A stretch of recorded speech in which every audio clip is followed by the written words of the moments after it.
Hello folks, good evening, and welcome to another Starsector tournament, the last one in fact, the last round of this Starsector tournament. And I have with me WikiFish. Let's just check the volume's okay for everybody involved. Hello.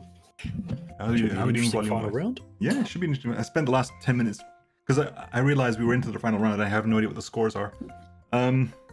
So I spent the last 10 minutes just quickly speed watching the last 6 hours of VOD and just trying to figure out what the scores were. And we have one hell of a tournament right now. we have a three-way tie for first place. I'll get into it more when we actually get into the game. Let me get the game booted up and the things shared so that Wiki can actually see the game as well. Let Discord behave itself.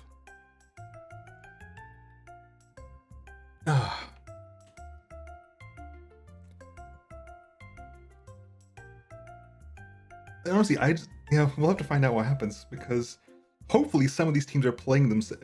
No, they're not. They've all played each other as well, so that they're not actually playing themselves. So they could potentially all win their matches, and we keep the three-way tie. I think all the teams, they've all got 5 wins because one of their only loss has been to one of the other teams in a full cycle as well. Oh god.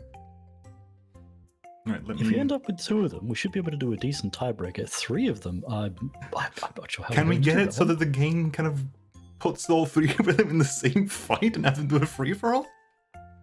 That's not possible, is it? Within the engine. I wish it was possible, but I don't think it is.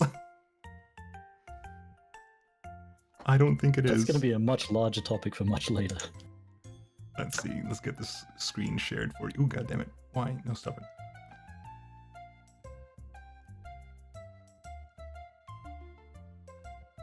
Nope. Wasn't fast enough this time. Damn it. It's like fishing. Got it. It's like fishing and got it. We're getting to the very pointy end where everyone's sort of hyper-specializing their fleets. Oh yeah, like if people have been paying attention, they should know exactly who's playing what today. Let's quickly hop over to that. Make sure everyone can hear everything. If what I can tell, chat can hear the game, they can hear me, they can hear you. They can't hear any music. So I think we're golden. Hello chat, hey C-Synapse, hey CML, hey Blade Rex, hey Pyrophage, hey Shiton, hey Hrothgar. What up?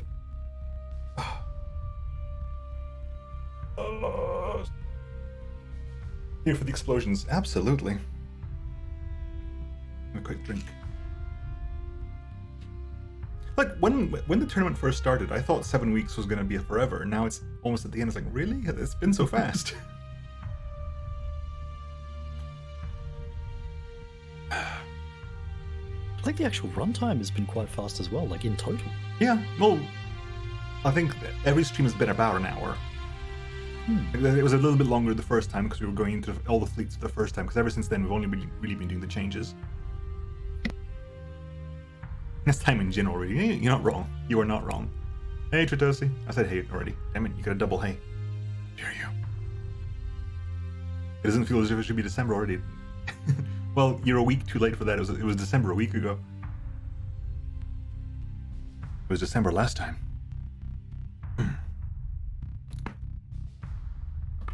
That was my neck.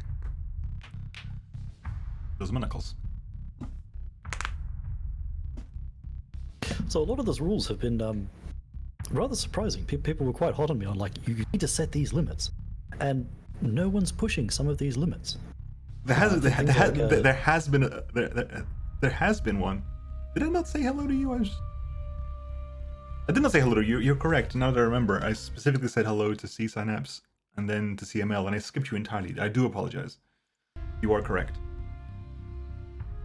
I did skip you. Maybe it was on purpose. So no one's been pushing the safety override limits. Quite unexpected. Yeah, because usually safety overrides, people will hammer safety overrides home when given half a chance. Absolutely. There's also limitations on the number of modular wings they can bring. There's limitations on the amount of OP that they can spend on modular wings, and those have been pushed. That has been pushed severely. Those have been by pushed, some teams. especially today. I think I've been bumping up against the fighter rules most rounds. Right. Hello and welcome to the 7th round of the Soup Kitchen. The Soup Kitchen tournament, which is a round robin between 8 teams, so 7 rounds. Until about 20 minutes ago now, I had no idea what the scores were. Not a clue. So before the stream started, I quickly watched all of my VODs, or at least skimmed through them, to come up with a score table for the teams at the moment. At the moment, we have a 3-way tie in the lead. Midline, Magellan, and Shadow Yards have each won 5 matches. And the match that they've lost has been against one of the other 3. So there is no way they can break the tie by fighting amongst themselves, because they've managed to get themselves in a really tight-knit triangle here. Midline lost to SRA, SRA lost to Magellan, and Magellan lost to Midline. Perfect. So, and they fought each other, so it's not down to them. It's basically, there's going to be a lot of kingmakers here tonight. Anyone who beats one of those teams knocks them out of contention for first place. I'll have some of the sip because I'm going to need it. So some fleets, as far as I understand, haven't been changed for today. A few fleets have stayed the same from last week. Unless we all lose. Yes, you get 4. No, that doesn't work, because that means it still is a 3-way tie for first place. Hey, Pixie. Right, let us see how this is going. For the last time in this round robin, at least, we have See the Synapses Low Tech versus Forest Fighters LOA. We have Ruddy Greats II versus Pixie Code's Magellan. We have Pyrophage's SRA versus Pixie Code's High Tech. We have Idiopathic's Midline versus Pure Tilt's Scale Attack. And the first match of the evening will be See Synapses Low Tech against the LOA. And I see that Low Tech has brought back the Cathedral. Oh no. A pared down Cathedral. The central slot has no fighters, and some Sabopods and breaches.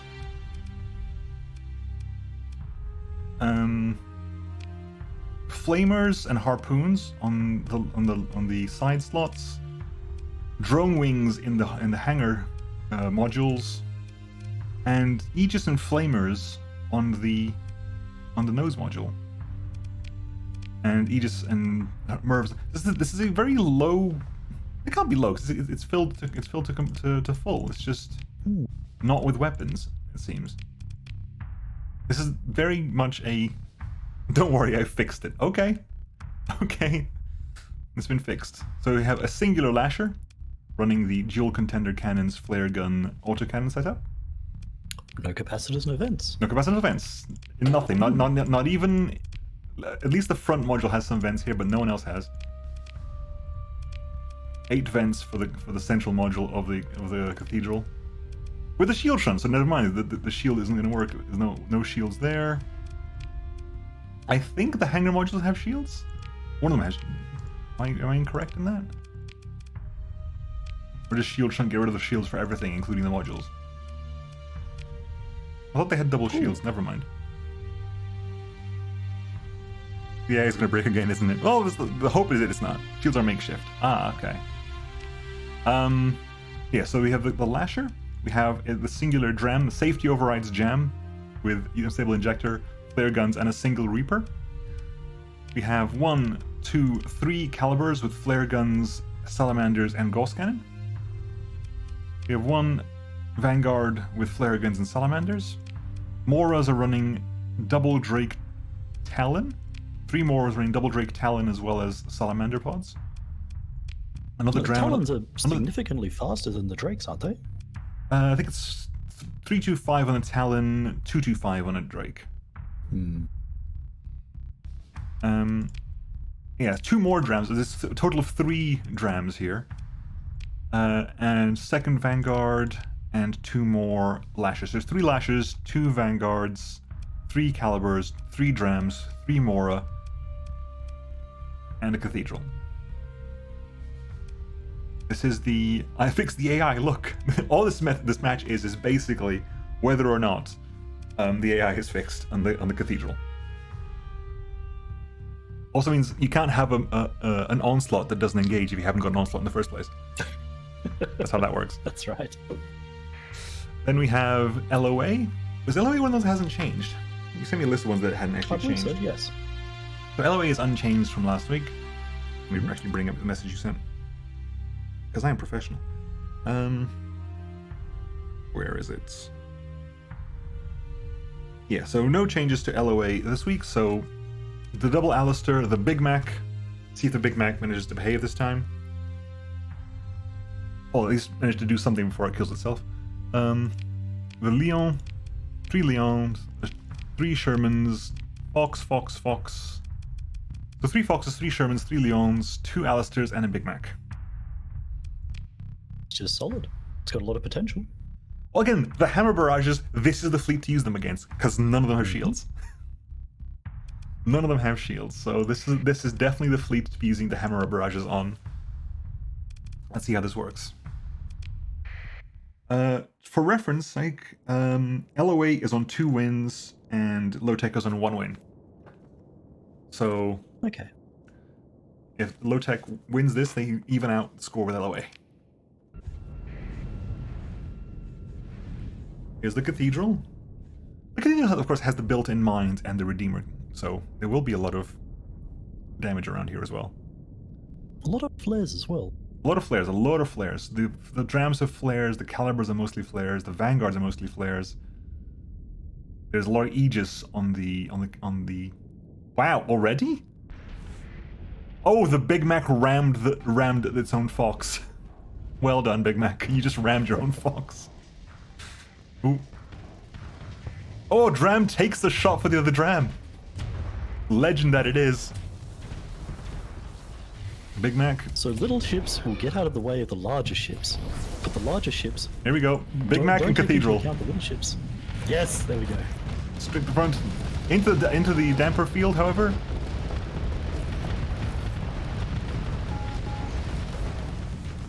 Some of them are getting past, but there's a lot of point defense in front there. It was a very lazy turn to get away. Yep. Wasn't really punished. Lasher goes down. Here comes another one. Stops completely. The entire barrage is stopped. The Big Mac is overloaded. The Big Mac is taking full fire from the flamers. Big Mac goes down. The explosion damages the front module and takes out a left hanger module for the Cathedral. Which means it did something. It did something. The Alistairs are quickly poking at range. Big Mac goes down. Dram goes down. Dram goes down. I think LOA might be able to hold the range. Yep. LOA will hold the range. Caliber goes down. The long range poking is really, really helpful here. Fox goes down, however. Leon is in a bit of a state. Will they be able to capitalize on that? There's a Redeemer missile just there. Redeemer missile didn't actually go off. It got destroyed like within shield range of the Leon. It just didn't actually explode. The long range poke does cut both ways. Those mines are doing good work. Yep. Well, it's clearing the little frigates and it's making things having to turn around. Again, and having to turn around is LOA's biggest weakness. And the Moras can kind of take punishment with the damper field. However, this one's being ganged up on right now. Mora goes down. Another Redeemer shot going out. Manages to split up. Donks against the armor. Leon running up right at the front. Is taking some damage, but mostly okay. Lasher goes down. Second Mora is being pummeled by an Alistair and is being slowly whittled down. Siege cannon shot into the side. I think LOA might have it. Yep. Just not enough range on the flamers. See. So it flamed out Mora as well, so it's showing its rear to the Alistair. Second Mora goes down. The Vanguard went down before.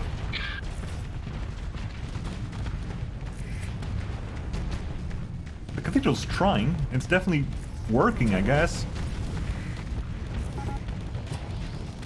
It's trying to deal with 2 Leon at the same time. With fighter support, a caliber support, and a Lancer support. Lasher support as well. Well, Lasher is very much outranged by everything here.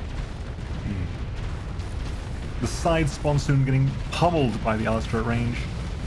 However, at the front, Leon might go down. Leon goes down. A Sherman went down to the side. Oh, that is the nose cone of the of the Cathedral down.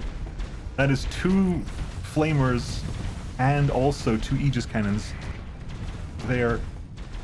I don't think low-tech has the range anymore. The range was arguably not there in the first place, but they definitely haven't got the range now. Just the flamers. Yep. A little bit of a relaxation now as things, as the immediate threat has sort of gone. So I think the MVPs for most of the tournament in general have been the extremely high damage, extremely long range weapons, things like the Tachyon Lancers. But then you get things like LOA, where they're not really relying on burst damage, it's just consistent, rapid fire, long range. Absolutely. And the pressure just never stops. Yeah, they just keep shooting. The rate of fire on those ships is constant. Oh, that was in proper impact onto the hull there. There's nothing to stop it. There's no point defense at all on that side. Siege shots are going straight in. Lasher goes down. Cathedral is trying to engage with the mines. With some Sabo pods, but it's too long range to fire them. It's getting closer. It's trying to... Sabo pods go out. They're fired at the... Okay, here we go. Now, as the ships get closer, we will see those mines dropping behind the ships, causing them to put their shield... There we go. Damage dealt to the back. The third dram has finally gone down. That took a long 3 time. mines at the back. 6 mines at the back. 7. Yeah, that might be a dead Leon. However, look at this. Look at the punishment coming over here. There's also Leon at long range as well. I mean, siege cannon. Caliber's gone down. Will it kill the Leon in time? I think so. Don't know. I don't know. It has not got a pixel of health left. The Leon survived. No, the mines though. The mines get the kill after the death. Well done. Killed after death. How many mines do they have? They have an infinite sort of mine. They recharge over it in time. That was such a good fight. That was such a good fight. Oh. I will say that the AI on the Cathedral is much better. It did exactly what it had to do. It got close when it had to get close. Used the mines well. I think the AI in general uses mines very well. I cannot believe I'm saying this, but the Cathedral was a good choice. Yeah. Thoroughly enjoyable. It's basically a race. Do you have enough DPS to kill the Cathedral? Yes. that is true. They do. Yeah. Let me update my chart here. So I think that's now low tech with 1. Yeah, low tech 1 and LOA on 3.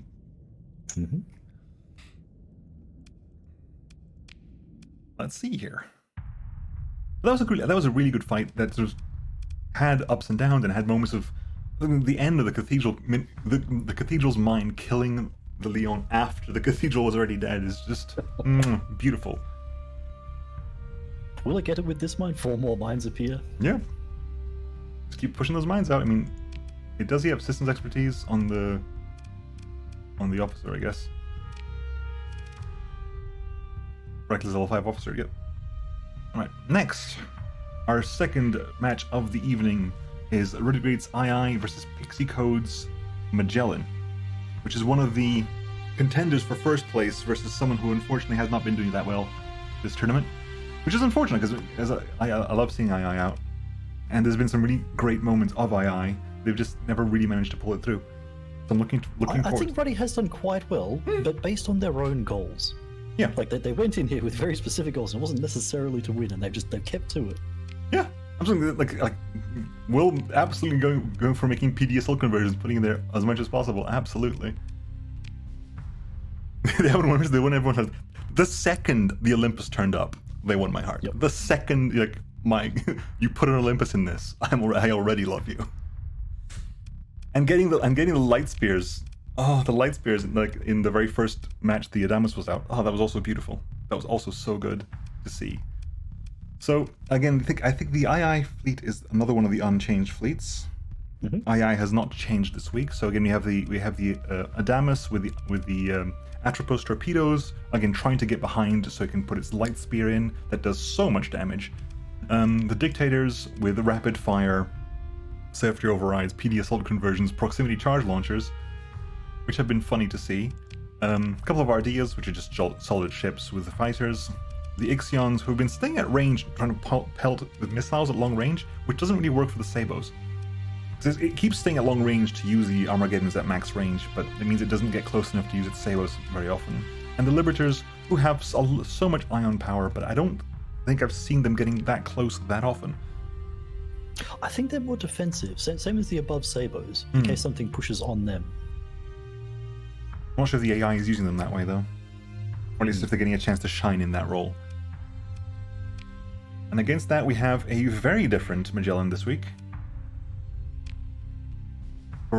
This is Church of Unlimited Cella Works. I'm not entirely sure what a cella is. I'm the bone of my cella. Oh, of course, they're the wings. Yes, they're the interceptor wings. Yes, I was looking at this before. So every ship that can carry a fighter is carrying cella interceptors in this. Oh dear. Yep, converted hangars. We have 3 pollards running bone crusher cannons, quench guns, some Seaways, but the whole point is, converted hangar with the cella interceptors, which are fast interceptor pilots, basically the gun pods, flying gun pods. Then you have 3 Jaegers. Sorry, 2 Jaegers? 3 Jaegers. It's a PD5 check. Yep. We have 2 Jaegers, 3 Deckers running salvo assault guns and Ripfire SRMs and light autoguns. We have a Mallory class Clipper with 2 Cella wings and then a built-in quench cannon, bone crusher cannon, and some missiles. 1 Channel class with another Cella wing. Chanel sounds like Cella. Fusion bombs and assorted weapons. 3 Almarshads running light mortars and revolver cannons and quad autoguns. The Graf with Cellas, 2 Graf, 3 Graf with Cellas, and the long-range long fires and flat cannons. Then 3 Capella class, each of those again with converted hangars and Cella wings. So that's 1, 2, 3, 4, 5, 6, 7, 8, 9, 10, 11, 12 Cella wings across the fleet. Out of a maximum of 14 modular wings. So they're starting to push it a little bit. Yep. The light mortars were a very interesting choice. We don't see those too often. Probably a very good choice. If you're after DPS on a budget and some way of punching through armor, they are quite good. Not accurate, but quite good. I tend not to enjoy mortars because they're an accuracy. I prefer an accurate gun, but particularly on a fast ship. Yeah, but they do. If you're point blank, accuracy doesn't matter so much. And then the Capellas have again the Cellas, but they also got bone crushers, beehive cannons, shotguns, and then flare guns, flat cannons, auto guns, and this has got a heavy impulse jets. So this could be a Kingmaker or Kingbreaker, in fact, match for Imperium. I think this is going to come down to the PD net and how well it can survive all those fighters. In a fleet that's focused on PD assault conversion. Yes, it is. Well, let's see how all those Draconarius wings do. That is a lot of Cella wings. Now, there is some safety overrides in there, so we'll see how fast they cap the points. Safety overrides are on the Dictators, though, so... And on the Karam, I think, as well. And they are keeping line right now. Magellan's already pushed forward. Oh. Way forward. Quite speedy here. Here come the Cello Wings, the first Cello Wings. The Jaegers as well. Adamas getting in there immediately. Adamas is in a very bad place right now. Adamas is trying to get in a position to use a light spear, but it's really, really in a bad place right now. Jaegers and Carams have gotten behind. They're making the fleets turn around. That's huge. That is huge. The Adamas again is going to solo is basically trying to solo the entire Magellan fleet. There's no support there. That Adamas is trying to solo the entire fleet and is getting punished for it. It has 2% health right now. Adamas goes down. Ardea goes down as well. I think the Adamas went down first and the Ardea died in the explosion. Magellan able to get some good vents off. They're definitely winning the flux wall. I think they're winning every kind of war. They are starting to wrap around. They've gone very wide as well. This might be the widest we've seen them. I want to see the built-in cannon fire. Never mind, Ixion goes down. The Ardea is currently tanking. The carrier is currently in front of the dictators. The PD nets are doing work, but there's just a lot of things in the air. Yeah. I think they're just being distractions there at the moment because I don't think much else is happening right now. There is a dead Liberator over there. There's another dead Ardea, Ixion, I'm sorry, over here. Some very aggressive maneuvering from Magellan. Very aggressive. They're keeping up perfectly, and the pressure is not letting up. There's no end to the pressure here. All we have left now is a Dictator there and a Karam there, and I think that's it. They've got 10 seconds to win if they want to win the record for fastest fight.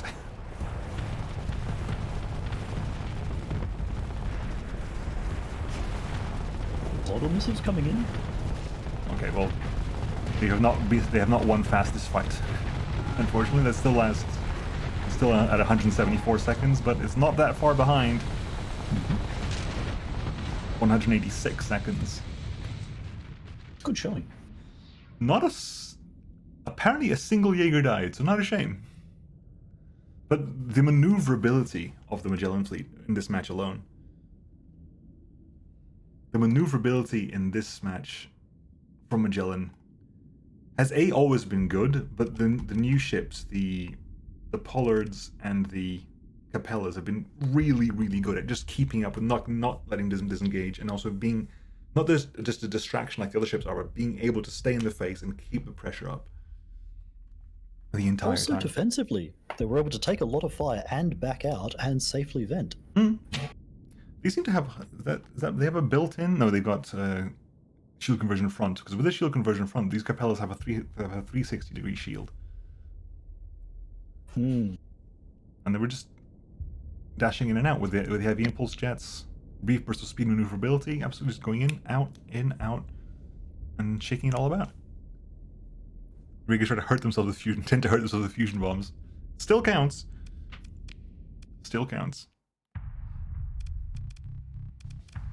Yeah, I don't think the Cellas did that much, other than essentially distract. They just added to the distraction that the Jaegers, the Almarshads, and the Deckers were doing. They also got a front armor module. Is that what that? Hang on. Is that what that is? Let's have a look. Is that actually a separate front armor module?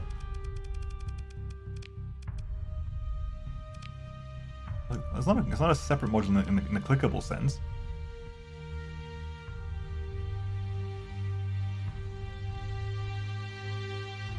It's also a bit there. Interesting. Okay. It has a front armor module. Interesting. Did not know that. So basically, this can get destroyed and explode and leave the ship in one piece. Always helpful. Always useful. Right. So that's what.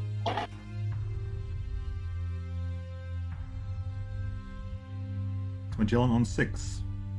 Cereal. And next we have SRA versus High Tech.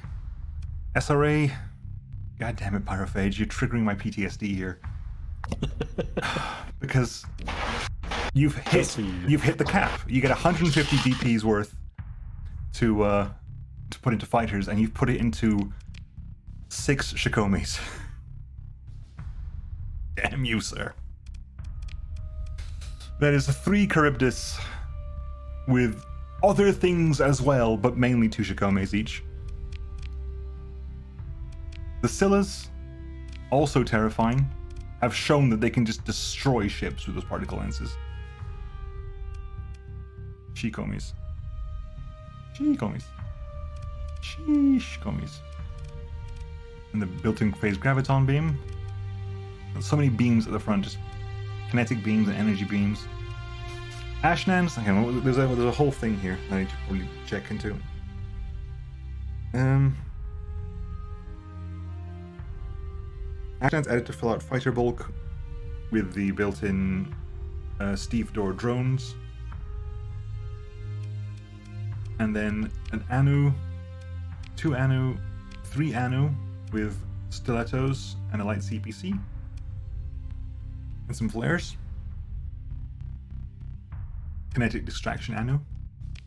And Seskis with lightning guns and ion cannons. EMP skirmisher Seskis, kinetic distraction Anu.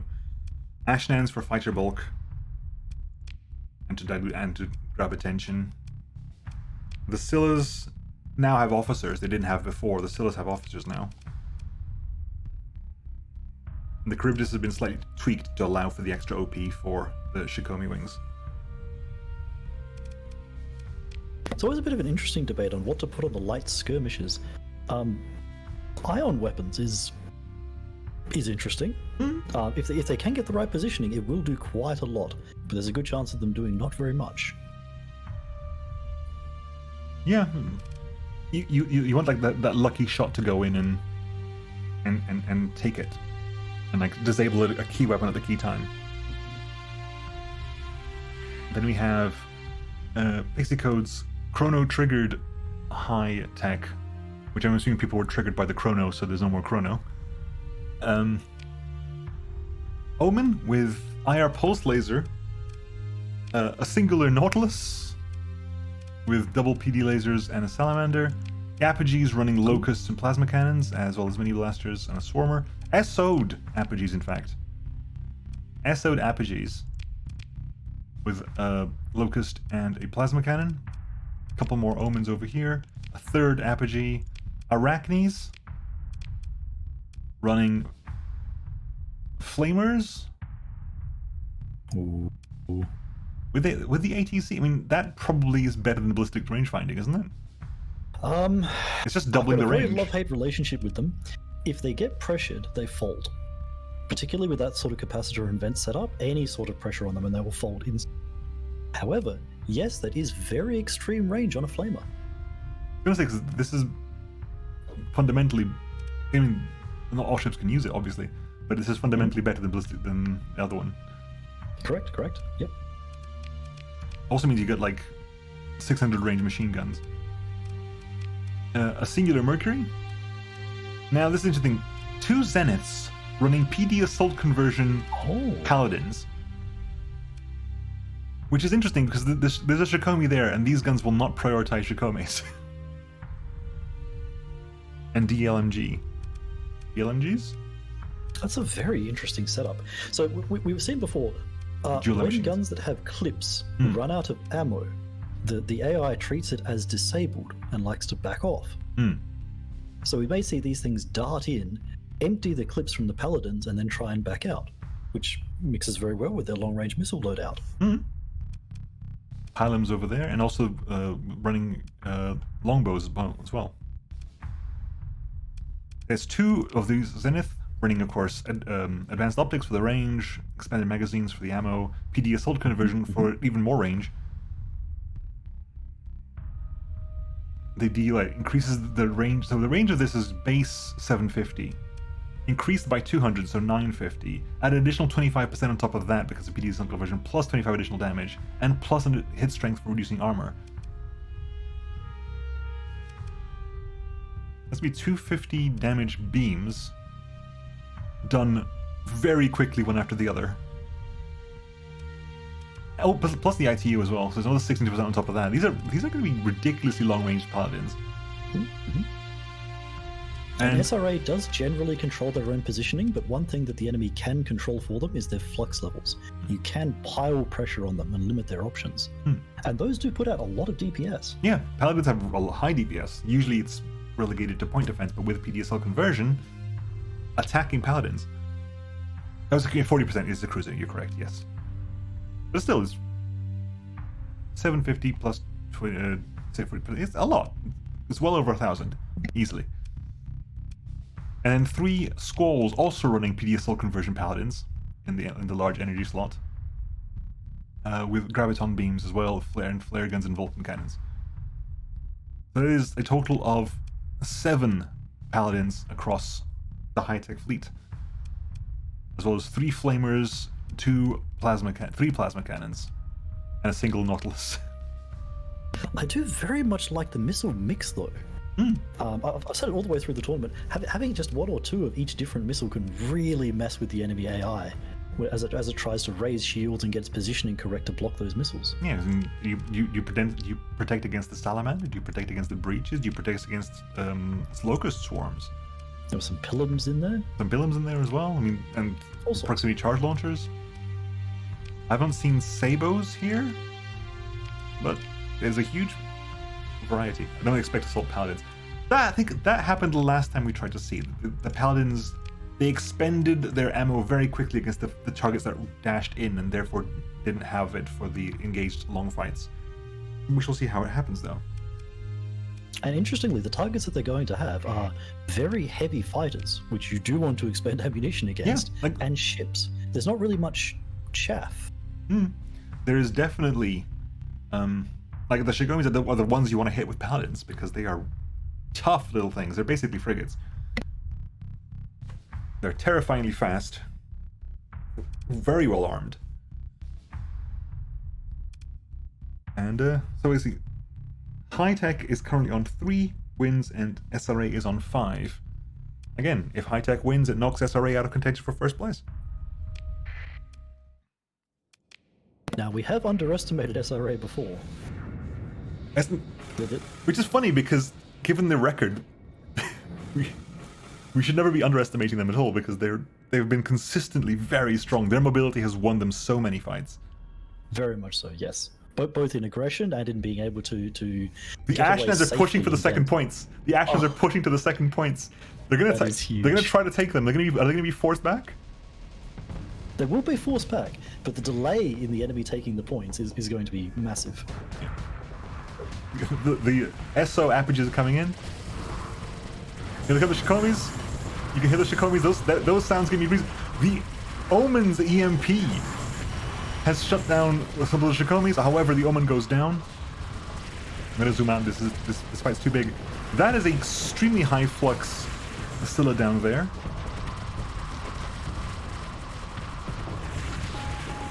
Oh, Ashnan goes down. That Paladin Arachne goes down. The Scylla's too high flux. The Nautilus gets destroyed, but they're trying to get those PDs in. The Scyllas are focusing down one of the apogees. It'll go down to all those beams, however. Ashnan goes down.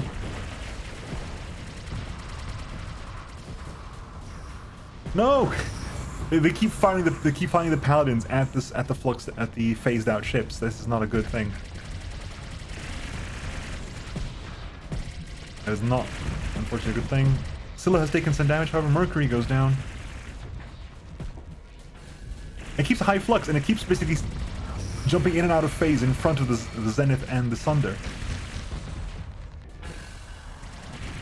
And whenever it turns up again, the Paladins just pelt it a little bit more. I'm not sure I can call this yet. Nope, I cannot call this. This is very spread out. This is very widely spread out right now.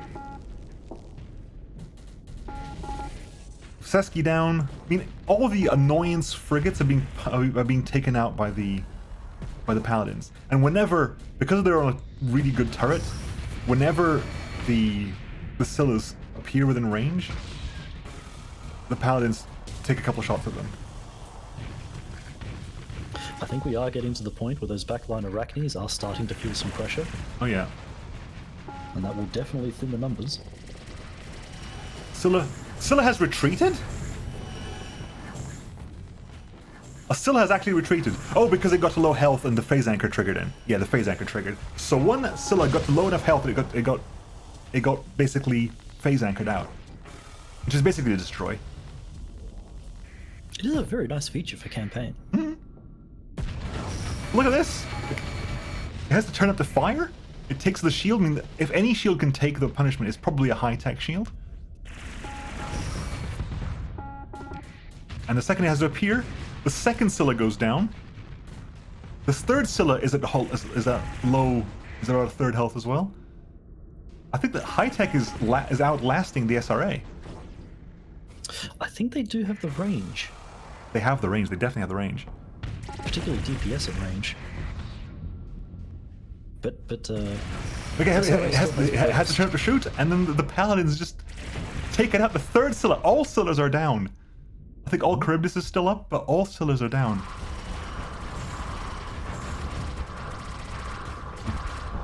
The paladins mauled the Scyllas and right smiling at them too. Exactly, those paladins have done really good work on the Scyllas.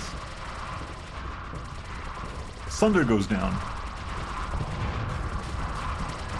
The longbows are pressuring the shields on the Charybdis as well. I will have to take a look at this very carefully later, but I think the missile mix has been influencing SRA's positioning. It has been restricting them. You got Zeds coming in range.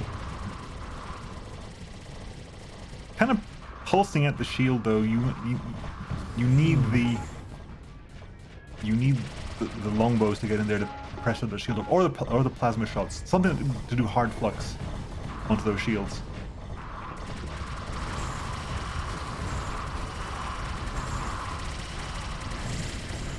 There you go.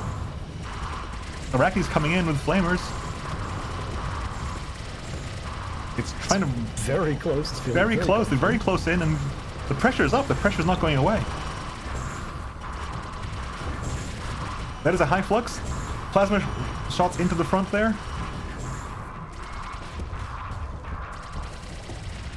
There's currently all of those missed plasma shots very expensive in flux. What's happening over there? Have you been focused down here? I think we have. I think a Charybdis is down. We're down to 2 Charybdis. Mm-hmm.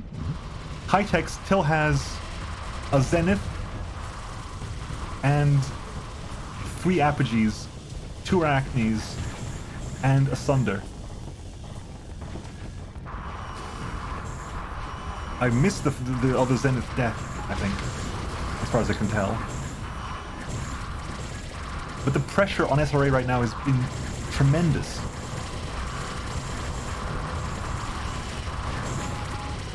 Those fighters are very durable, but they are going down. But it's one of those things. It is vaguely inconvenient that this is the fleet that probably could have stopped them. The Omens, whenever they dash past the Omens EMP, takes them off. Mm-hmm. And the Paladins are the point defense you want to use against them. Charybdis is down. High-Tech win versus SRA, knocking SRA down off the potential winner's podium. SRA is on 5. High-Tech is on 4. And of course, because of phase anchor, one Scylla gets to run away. Yeah. Very interesting fight. Very well done. Because a lot of the shields, a lot of the Scyllas have been like getting behind shields, whereas a lot of the high-tech ships have all-around shields, like full 360-degree shields, and also very high efficiency shields as well, so they didn't buckle under the burst damage of the Scyllas. There were a couple of times where they did get the right angle. Either they pressured them enough that their shields needed to flicker, and before their shields could wrap all the way around, all their burst came in. I think there was one time where an SRA ship managed to get all the way behind and hit it just in that little 30-degree arc where it's unshielded. Very good fight. We have these two apogees. Another volunteer. Were very much. Really, I think this one over here did suffer a couple of Scylla hits and dropped from about 80% health to about 20% health very, very quickly. It just managed to put its shield back up again and then didn't suffer anymore. Let's see. Well, that was a really good fight. They all have been consistently throughout the entire tournament, but that was a really fun fight. And I don't think, given the reactions in chat, I don't think Pixie Code was expecting that fight to go this way. I don't think Pixie was expecting this fight to go the way it did, but it did. And after a start, the second the Scylla started dropping, did they put the right player numbers in the PvP matches CSV? I thought so. I will double check. No, everything's matching up with me. I have the table here. Oh, good. Oh, good. Everything's matching up fine. No one's fought themselves again. Oh, right. Not us. You're talking in chat, fair enough. But yeah, that was a very good match. And now we come to what is potentially the last match of the tournament of a unchanged skill attack versus Idiopathics Midline, who has gone probably the tallest I've seen this tournament. It is 4 Sensation. capitals. It happened. Finally, the moment we have all dreamed about. Pittig, thank you very much for the Prime sub. Much appreciated. Very generous. So hi, hopefully chat can help you out with your question. I can't really talk about it right now because I'm in the middle of casting, but hopefully you're getting the requirements that you have. But the victory is mostly the same, yep, with a lot of HVDs. 5 HVDs, Aegis, Devastators, Hornets, Ion Beam, double the built-in guns, of course, with Omni Shields, and 3 Conquests running a very varied gamut here. We have Squall, Hurricane, double Gauss on one side, double Aegis on the other. Are they basically pressuring kinetically so that the victory's high explosive can get the win? Because there's not that much high explosive. Yes. I mean, there's the Hornets and the Hurricane Merv. But other than that, there's not much, and the Plutotechnus guns. But those seem to be the only consistent high explosive, because of course we have the 3 Centurions, SO Centurions with heavy armor running a Reaper as well as an AM Blaster. I do like that build. That is a very survivable build. Would you be able to check the weapon groups on that and just see what the Reaper's linked to, if anything? Yep. That is a straight-up defensive build. So this gets very interesting. The AI takes into account missiles that are unfired when determining the threat of a ship. So Reapers, of course, if they hit, they'll do tremendous damage, as anti-ship torpedoes will do. But unfired, they're very valuable. They will cause ships to back off just by being vaguely pointed in their direction. They're very good deterrents, and like shield up deterrents as well. And of course, and 2 SO hardened shield conversions monitors just to spoil everyone's fun. With just the flak and empty slots? Okay. Yeah. They're there. I mean, they're there to be shields. They're there to distract. And again, if you double check the weapon groups, those flaks should be linked together. Yep, linked. Yep, linked together. Good. And let's quickly check the other ones as well. We have the Devastators and the Aegis are all linked. The Hypervelocities are all linked. The Tornadoes are linked to the Mini Blasters. And the guns are linked, and the front guns are alternating. Actually, no, the Weapon Group 5 is alternating. No, they are in the same fiber group. They're all alternating. The Mini Blasters are alternating. Interesting. That will do interesting things with the Mini Blasters, potentially. What was the efficiency on the Mini Blasters? Flux efficiency? 0.75. That'll be fine. They'll fire constantly. Yeah, plenty of vents as well. And against that, we have the unchanged, for several weeks in a row now, I think, Skitter Tech running the 7 Tachyon Lances, which have been about a 50-50. Skeletek has got a 50-50 win rate at the moment. There are 3 wins. And those Tachyon Lances hurt. Yeah. They just hurt. We've They're seen painful. the MVP consistently. They're just a strong gun no matter what. Right, now, if Skeletek win this, it means that Magellan is the overall winner. If Skeletek lose this, it means that Magellan and Midline are equal. Mm-hmm. Can we then set up a tie break? Potentially, yes. But just adding a couple of numbers here, because that would be interesting. That'd be very interesting. But anyway, let's see how this works out. I think this might come down to the fighters. We have a lot of point defense on the Midline side. We do. There's Devastators and Aegis on the Victory, and each of the Flak Cannons and Aegis Flak on the Conquest. So there's a lot of point defense on those capitals. But see if it's enough. That is true. There is, if it's between those two, Midline has already beat Magellan, if that's the way you want to go for it as well, in a previous encounter. But let's see how it works. Let's see what it works out now.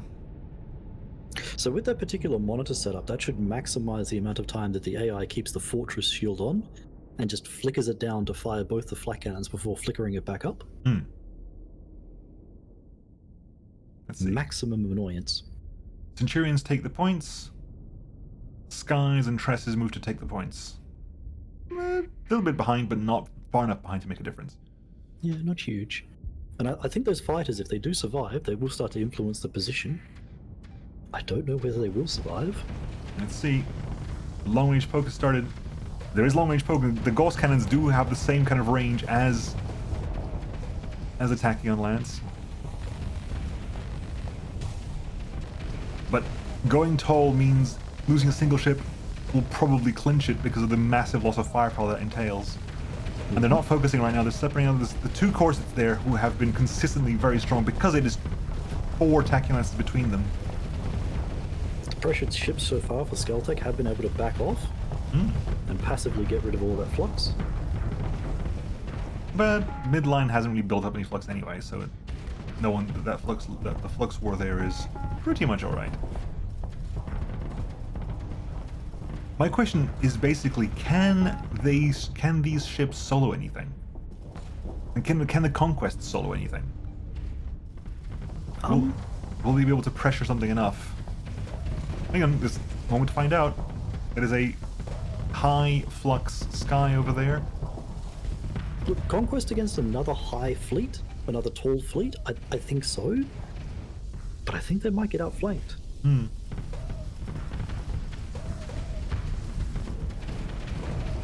High as in tall, rather than wide, see that, I think. Here we go, wait. Oh, that is a... Will they get a shot off? Will they get a shot off? Will that turn up in time? That's it. No! It does not. The shields come up just in time. Clutch shield, very Clutch nice, shields. very nice. Clutch shield there, however, it's still high flux. May still get it. Yep. Skulls finished the job. The Tress is being put between 3 capitals right now. Tress goes down. Sky being flanked at the moment and being hit by 3 capital iron beams. Sky goes down. I think this is where Skeletek slowly folds in on itself. They're being forced to huddle. Third Sky goes down. Heavily tilted now. Yeah. Third Sky goes down, which means that essentially this corset has the attention of all the capitals on it at the same time. It's being hit from multiple sides. And the Centurions are in the face. In the face of the Reaper. Doesn't manage to make it past the shield, however. I think it flickered the shield at just the right time, but it doesn't matter. It's still worth it for it's the being shield pummeled. shots. Corset goes down. This corset's not even facing any feasible direction right now. I don't think it can. Yeah, I think it's flamed out. It was a moment ago. The ion beam's there, and another Tress goes down. That hull of a corset stopping the Victory from shooting. I don't think it makes a difference. Tress goes down. The corset goes down. Overloads a single Centurion. All that's left is a Tress right now. And Midline pulls through. Unabashedly unashamed. Oop, and the Tress just overloads. Oh my god, please, did the monitor get that kill? Again, do you have a second monitor winning shot here? And that is it. That is it. That is something to be said for very, very durable frigates. Yeah. I have feelings on the monitor. Not that the monitor, it's more than the AI's reaction to the monitor. Mm-hmm. And that is it. That is the full breakdown of the tournament. We have no. Let's see, in first place well, this is how you want to break up the tie, because we have Midline and Magellan with 6, we have SRA with 5, we have High Tech with 4, we have LOA and Scalar with 3, we have Low Tech with 1, and unfortunately Imperium in last with no wins. Magellan and Midline are tied, but in a previous encounter, Magellan beat Midline beat Magellan in a previous encounter, I think. So now there's a couple of ways we could do this. We could simply have them face off, which is a thing that is possible. However, there were some jokes earlier about the fleets needing to face themselves, and whichever one manages to kill its fleet fastest. I remember that one. It's basically we put the fleet against themselves, and the one to get the fastest wins. I'm okay with this. Mm-hmm. This will be quite fun. If you don't mind, yeah, by all means. Fiddling with the files for a second. Yeah, actually, yeah. I'll have to tab out real fast. But let me boot up the files. I can do this when the game's running, I think, if I remember correctly. You have to tell me, because I literally have no idea how to do this. Is it round data? I think it's round data, isn't it? PvP matches.csv. PvP matches. Right, so we need whom? Oh, I can just make matches with everyone, can't I? It'll be easiest. Oh my god, why? Right. I'm doing this in Notepad because I'm not screw Excel. So what are the numbers I need to put in here? Who's what right now? Oh, that one. Yep, okay. All right. So Idiopathic's midline is numbers 8, 5, 4, 1. Yep, that against itself. 8, 4, 5, 4, 1. And the next one is Magellan with numbers 5, 7, 4, 3. And then that against 5, 7, 4, 3. Oop, that's 2, 3. Save. Close. And you gotta back out. Back in again.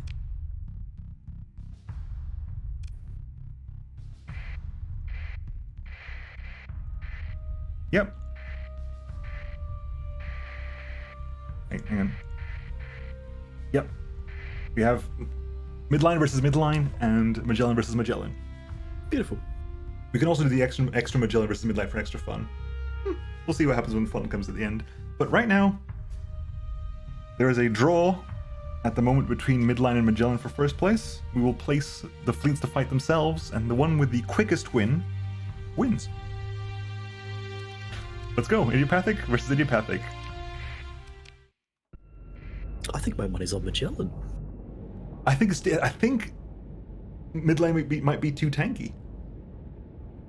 They are exceptionally tanky. They're gonna out tank themselves, I think.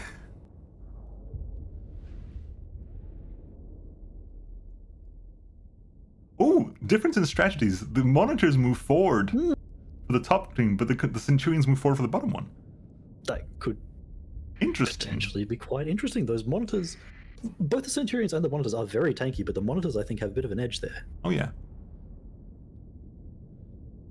What happens if it's Midline, if it's monitor versus monitor at the end? What do we do at that point? We quit. We quit. We send it to Alex. Here we go. Oh, I'll put green versus red. Green has definitely got a better firing line going. Red's a bit distracted by the frigates. They're all distracted by the monitors. The monitors are basically doing it. Monitors doing monitor things. Okay, here we go. Conquest firing squalls at the victory.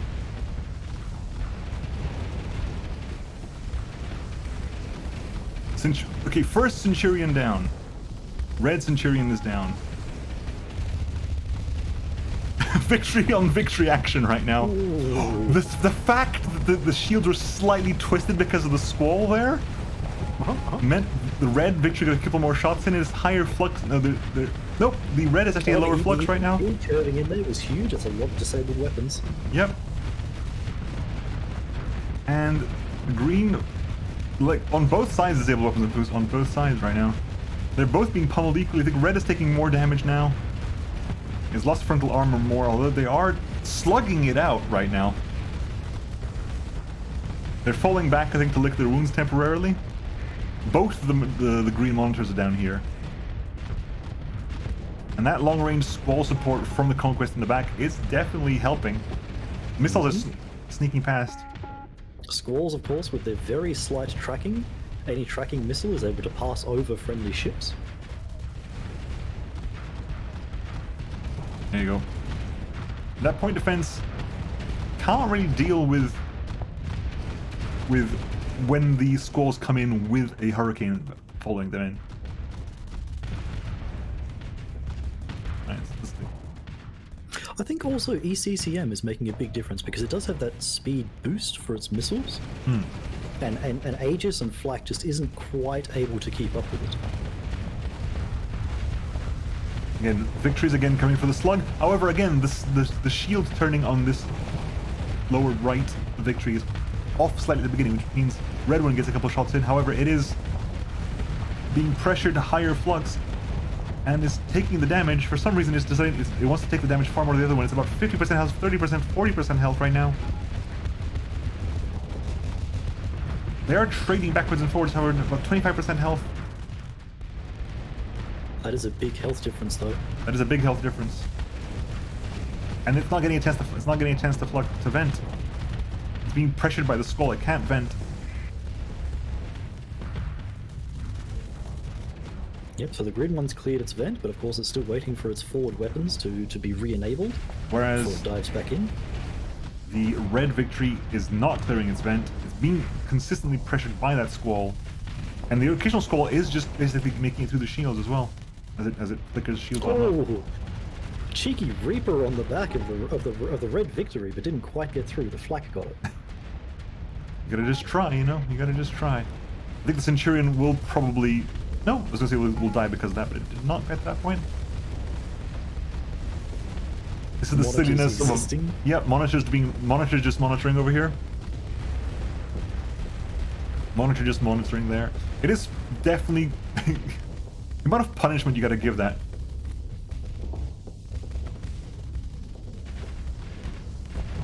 Reaper. Hey, pickle to the shield. Good. Oh, the shield arc is a little bit too narrow when it's trying to focus on something else. It can't stop the entire hurricane volunteer. Chibido, thank you for the follow. Much appreciated. We have moments of this. Okay, monitors are now dangerously low combat readiness. At some point, those shields will go down. Good. Although the red victory is very much in a worse position here. Monitor taking damage? No. 5 minutes. 300 seconds. Oh, wow. Wow. Yeah. Centurion is disabled.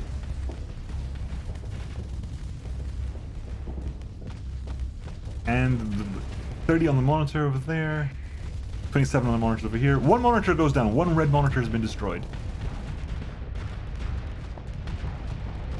This might go to overtime. You're not wrong. I think so. Because the monitors exist. That's literally the only reason. Okay, we have two Gauss cannons. Look at that tank. That's. There you go. It overloads. That's a dead monitor. Good. Excellent. Well One deserved. monitors on each. Now, this victory is pushing in against 2 squalls worth. Second Green Centurion is down. Oh, the entirety of that hurricane got by the shields there. It's trying to We might start to see missiles running out of ammo soon. Yeah. That conquest has been relatively unbothered the entire battle, and has just been pelting long-range squall at the Red Victory. I think it's been assigned to hold the point. Yeah, it might well have been. But it's holding it with long-range fire support. Mm-hmm. There you go. Both of That's the what we'd green like to monitors see. are down, yep. Both the Another green, dead monitor. both the green monitors are down. The Red Victory is on about 5% health right now. And still has not had a moment to lower its flux. And it counts Now, hang because on. How many green capitals are left? all of them, no capitals died. Oh, there it is, top right. Yeah, okay. The green conquests have been further back for a lot of the fight. Timeout. Everything's going to go reckless now, as if they weren't before. One conquest is going to go down. This might be a domino effect now.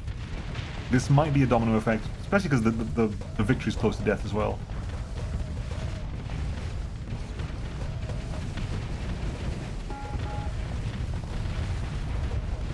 Again, who wins is mostly irrelevant. Is the fastest win at currently edging to 500 seconds pretty soon. It'll be, I think, Magellan's match to lose. Okay, so we know that this fleet is incredibly tanky. But if we take a look at Magellan and their maneuverability, they might be equally tanky. They can take the fire and they can maneuver back and vent all that flux out. I don't actually know how quickly Magellan can take itself out. I think we're out of squalls, although their shield arc is not big enough to stop all things. Nope, a couple squalls still left. Squall's making it past, Squall takes it out. 488 seconds. That was a good capital fight at the end. Yeah. Comes down to which weapons are still operational, which weren't many.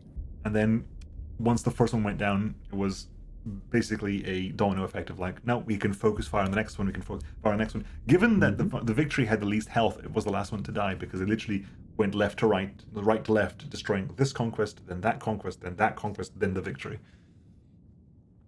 Now, Pixiecode's raising a very interesting point. So, reckless personality actually means a lot of nuanced things. They will try to go in and bring all of their guns to bear, including their short-range guns, provided there are no other considerations. But if they have less points on the field than the enemy, their personality drops down one notch. So even being set to reckless, they may be merely aggressive. And then if they're on high flux, that will override reckless and still cause them to fall back, vent before rushing headlong back in. Yeah, I think reckless just changes the weighting of the decisions. Very much so. They'll still they'll still run away from scared things. Which is why the classic one is reckless combined with shield shunt. So they now no longer consider their flux and no longer consider their shields. Right. Next we have Magellan versus Magellan.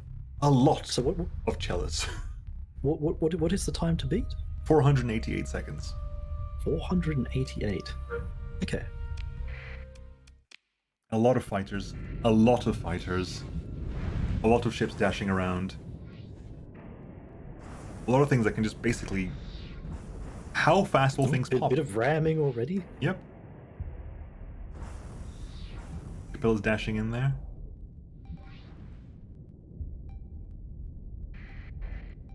Oh, almost simultaneous point grab there. Let's see here. All the fighters coming in. All the fighters flying in. And battle lines are forming. That I was not expecting. Battle lines are forming. Well, they're on a relatively even footing for maneuverability. That's what you do. You just find your doppelganger and basically just start duking it out. See what happens. Jaeger goes down. Red Jaeger is down.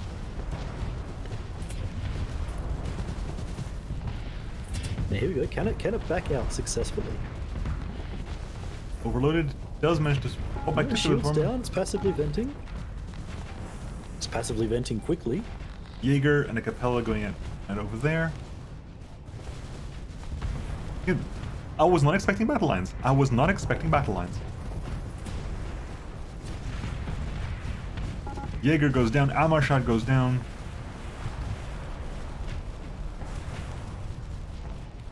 Are they squaring off again? Red wants to, but Red has got too much support. Red Almarshad goes down. The same one, in fact. Still not chilling when both sides went down.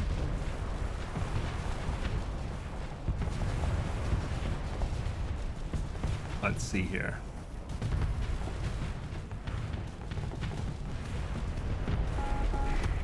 Oop. Jaeger's combat readiness is going to start decreasing from both sides, I assume.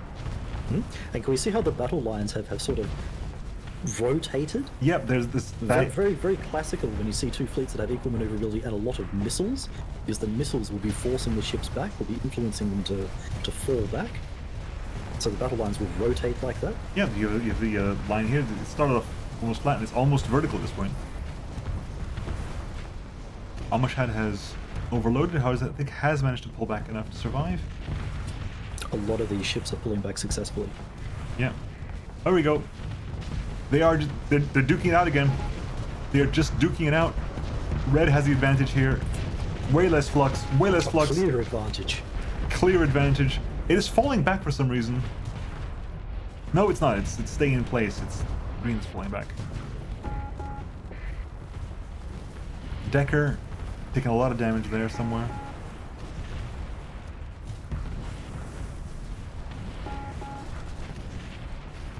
Decker goes down. Spike damage.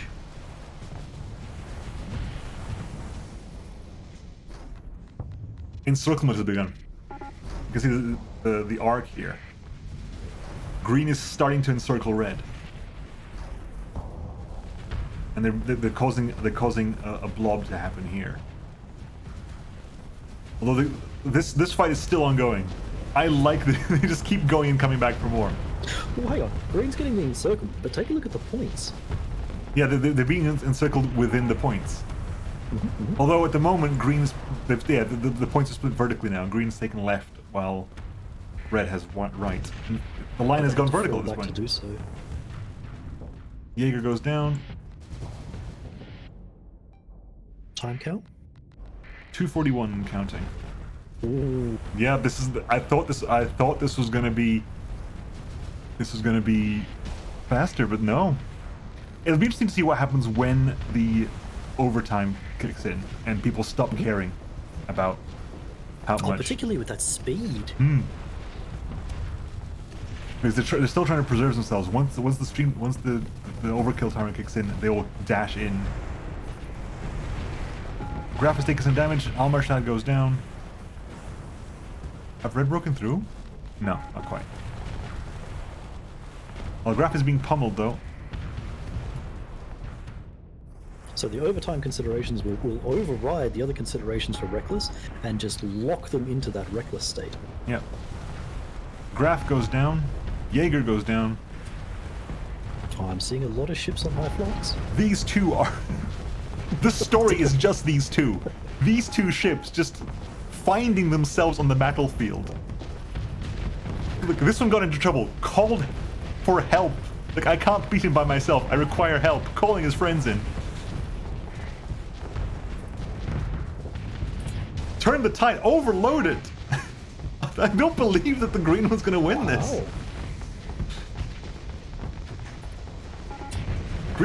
The green channel wins over the red channel.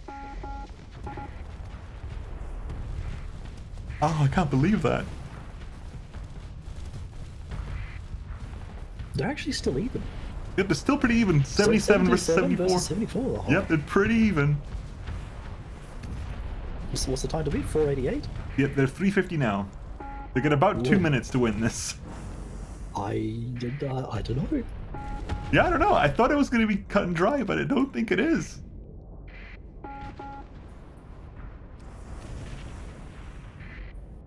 Don't think it is. Capella goes down. One Capella has finally gone down. Red with all the control points. Red has all the control points, indeed. So that'll be an ECM advantage. Yeah, 10% weapon range swing towards Red at the moment. Graf goes down. Almarshad goes down. Red is actually currently losing the DP levels. And the gap is widening. Green's pushing back and taking a point here as well. Will they hold it? Will they hold the point, or will they? No, they neutral. They make it neutral, but they don't actually hold the point. Pollard goes down. Deckers, Almershads.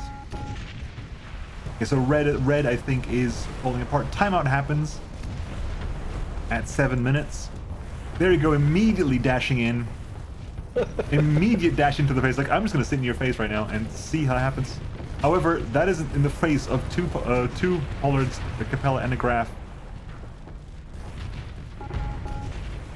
60 seconds to go.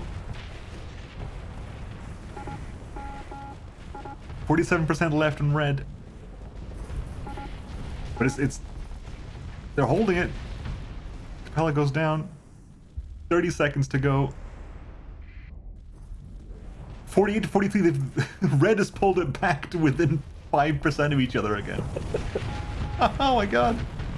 Very competitive fleet. Very competitive fight. Very competitive fight. Much like the midline fight. They're really duking out, interestingly. 10 seconds. I think midline has this. I think midline has this. Yep, that's it. That's it. Too many things to kill. Surprising. Surprising. Ooh, I honestly did not expect that. I did not expect that to happen. Yep. 500 seconds goes up, and now. So yeah, we'll watch the rest of the fight, but that's a midline win. Very well done. Idiopathics midline, I think. Yep. Oh god, that means the intentional nebulous one. No. Damn it.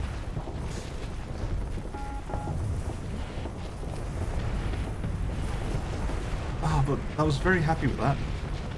You go, final wiping out now, I think. I mean, considering... You've got to hand it to him, though. Like, having a fleet that can recover from taking a beating is a very difficult challenge. Yeah. From a design point of view. They went from 70 to in the high 40s to basically equal it down to losing 5% and taking out 30 in the same time. And by the end, 30 to 0. And the ships that were remaining...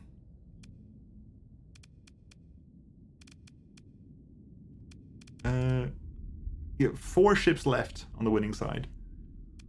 Mostly undamaged, but still 4 ships left.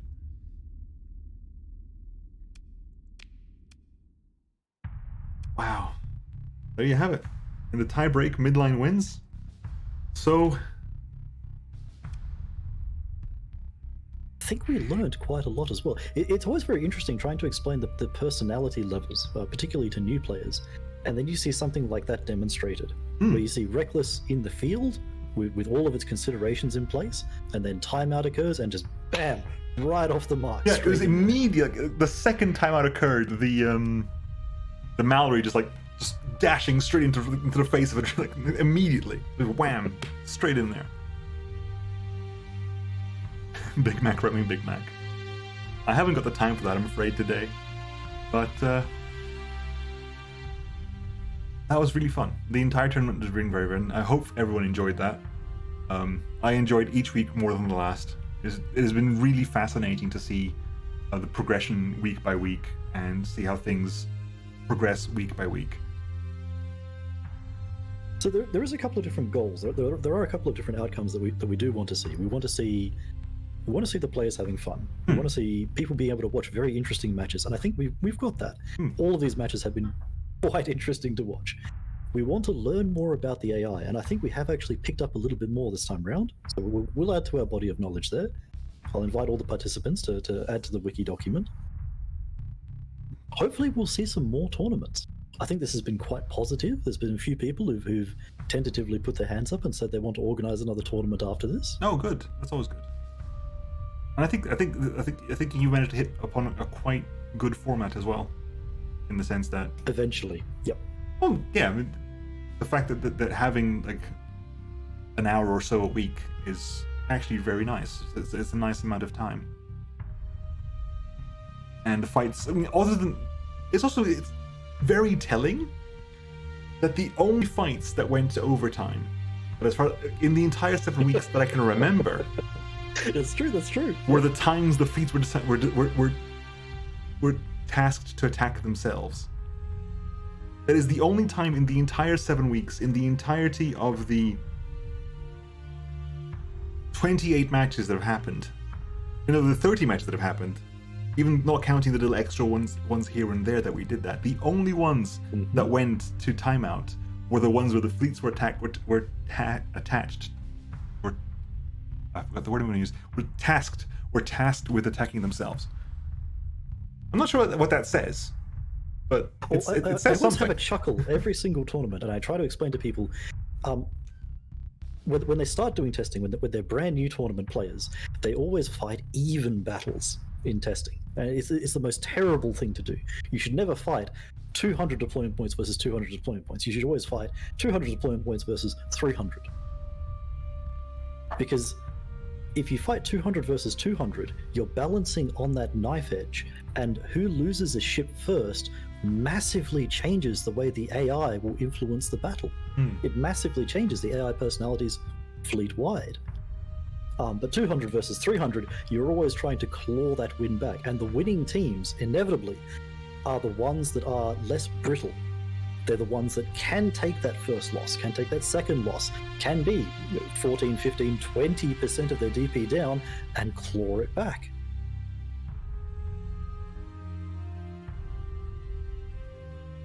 Yeah. Oh, that was really fun. I'm not sure. Like the little mirror skirmishes where a ship gets to fight against itself with an identical build. Yeah, that was again, there's nothing in the AI that says that should happen. They just decided to do that. They just for some reason the Channels found each other and not only go in to fight for a bit, kept finding each other several times. We have a story arc here where the red one gets in it, starts winning, and the green one backs out, calls two friends to come back and beat on the other guy. Yep, the frenzy. It was definitely within a fleet context. It wasn't like a straight up even match. There were definitely some other variables in play. Quite fun. That was very, very good.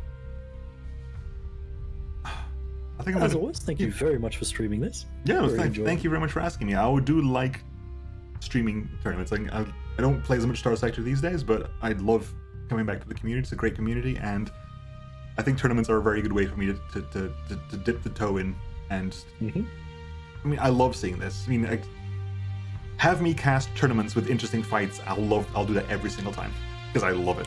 It's so fun, so much fun, and you get to see moments that make me laugh out loud, and which are fantastic. So I want to say a huge thank you to TheWikifish for putting this all together, to all the mod makers and the fleet designers for the time and effort that goes into designing these fleets. It's not easy. I mean, I have no idea how to even begin to do that. A couple of people in my YouTube comments on the videos keep saying, "Oh, how do I do this?" Go to the Discord. Go to the Starsector Discord. Ask there. They're very helpful, as far as I'm aware. And because we want more people doing this. I mean, the more tournaments there are, the better it is. The more fun it is for all the people. They are quite helpful. There is quite a body of knowledge and quite a lot of people who will happily help you out with things. Absolutely. So I'm going to call it there for now, because I'm going to get some food. But yeah, so thank you very much, everyone, for coming by. it's super helpful not trolling each other into the... That's true for pretty much any Discord, I think. But yeah, I'll be back tomorrow night. I'm not sure what happens with more Starsector stuff. Again, if people are planning on making tournaments and want to do shorter streams like this, I'm happy to do that. I can't really do like 5-hour tournament marathons anymore because that kills my throat. But yeah, I'll be back tomorrow with some Pathfinder. And one last thanks to everybody. Thank you very much, and I'll see if I can find someone to raid.